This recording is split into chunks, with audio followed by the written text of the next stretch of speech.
Hi, everyone. Today, we are going to walk through Agile methodology.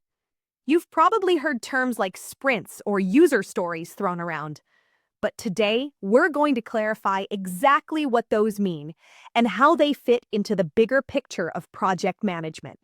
So let's start with the big question. What is Agile? It's not just a buzzword. Agile is a set of methodologies used in project management that prioritizes three specific things: flexibility, collaboration, and customer centricity. Instead of trying to build the whole project in one go, Agile prioritizes iterative development. This means we work in cycles, allowing for frequent adaptation and, most importantly, regular feedback to make sure we're on the right track. Why did we move to this model? Well, Agile emerged specifically to answer the limitations of traditional methods, like waterfall. Back in 2001, a group of 17 software developers created the Agile Manifesto.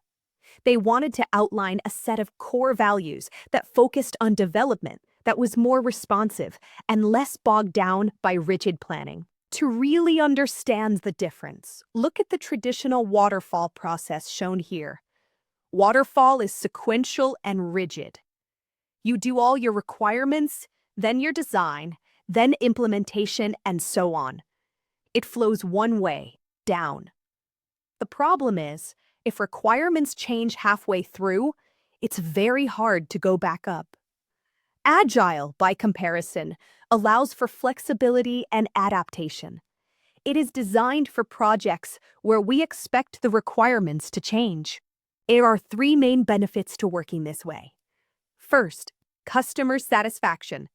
Because we prioritize their needs and adapt based on feedback, they get a product they actually want. Second, collaboration. Agile forces team members and stakeholders to talk to each other constantly. And third, speed and flexibility. The iterative approach means we can get releases out the door much faster. Now, I want to address a common myth. You might hear that Agile is chaotic, or that it means working without a plan. That is a major misconception. Agile actually requires a lot of planning. It just happens continuously, rather than all at once at the start. Let's look at the core of that manifesto we mentioned earlier. It's built on four values. We value individuals and interactions over processes and tools. We value working software over comprehensive documentation. We value customer collaboration over contract negotiation. And we value responding to change over following a plan. We still value the things on the right, but we value the things on the left more. Supporting those values are 12 specific principles. I won't read every single one, but scan the list.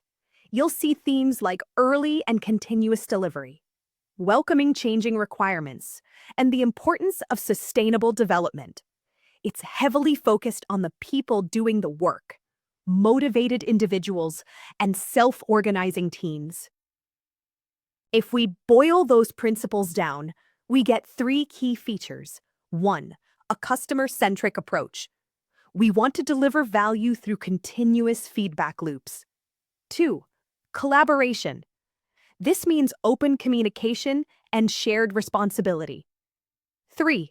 Flexibility. We have to be willing to adapt to changes and, crucially, learn from our mistakes.